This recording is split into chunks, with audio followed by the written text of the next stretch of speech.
into the pregame show of the League's Cup Countdown presented by Adidas. Players from both sides are about to hit the pitch here. Lionel Messi getting his first start for Inter Miami after coming off a historic debut off the bench in that 2-1 win versus Cruz Azul. Diego Almada will lead the team for Atlanta United, another World Cup winner. A battle of the goalkeepers as well. Brad Guzan going up against Drake Callender to see who can keep that clean sheet. Miles Robertson, Sergio Busquets. The Stars are in the stands here again tonight, but the Stars are on the pitch. Lionel Messi buzzing to get this one underway. So are we. We sent Taylor Twellman up to studio. We got rid of him. We've upgraded here. Moadou Kaelin Kyle. Mo, final thoughts on this one? I'm looking at this game and I'm thinking about how do you balance that emotion from the last result, right? There's such that emotional high, especially the way that the game finished to get the goal in the dying minutes. So from Miami's standpoint, can they channel that into the right way? Can they start this game off on a positive foot? We see Messi and Busquets starting this game. So can they get a foothold and an early lead potentially in this game? And then I'm looking on the opposite side, Atlanta United. This is their first game in League's Cup. They've had 10 days of rest. Have they used that 10 days in the right way to make sure that they get things organized from a defensive standpoint, knowing who they're coming up against? So we'll see how they manage that, manage the conditions, and ultimately, can Giacomakis and Thiago Almada perform the way that we know they're capable of? Caleb Wiley with a big task going up against Lionel Messi. This is the advancement of this group. For Inter Miami scenarios, with a win or a PK win, they clinch first place in the group. A draw clinches at least second place in the group. With a loss, the club will wait for the results of that Cruz Azul Atlanta United game happening on July 29. So a huge game for Tato Martino sitting pitch side for this one, the head coach for Inter Miami. What would be the message that he would be giving to his players right now? Because it wasn't a great performance against Cruz Azul. They had moments, but it came down to Lionel Messi doing what Lionel Messi does best. Yeah, I would say if I'm him, I'm saying that first half was not the standard that they need. If they were playing against a better side, a more clinical Cruz Azul side, they would have been down 3 or 4-0 in that first half. So again, it's about building off of that second half performance, which of course was inspired and led by the entrance of Lionel Messi, Sergio Busquets. This crowd is going to come into a frenzy when this game kicks off. So feed off of that energy. You're playing at home, and you know Atlanta United have not been strong on the road. Well, stick around because we got kickoffs coming up next with Taylor Twellman and Jake Ziffin.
Welcome to South Florida. Day 4 of League's Cup 2023 brings us Lionel Messi's second act, Inter Miami.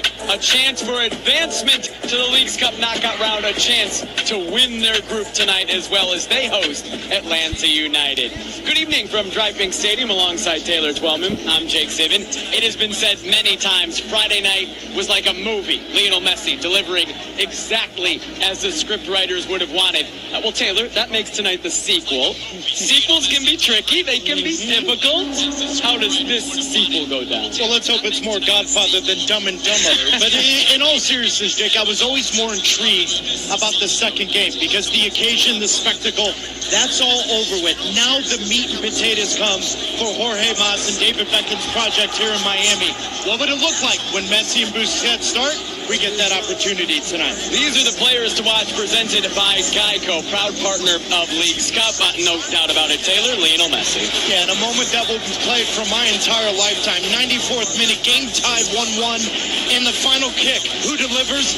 Lionel Messi. He delivered a moment that left David Beckham emotional. It started like Bend It Like Beckham. It is now Bend It for Beckham. Few better than him. One of those few, maybe on the other side, a teammate of his with Argentina winning the World Cup, Thiago Almada, who's been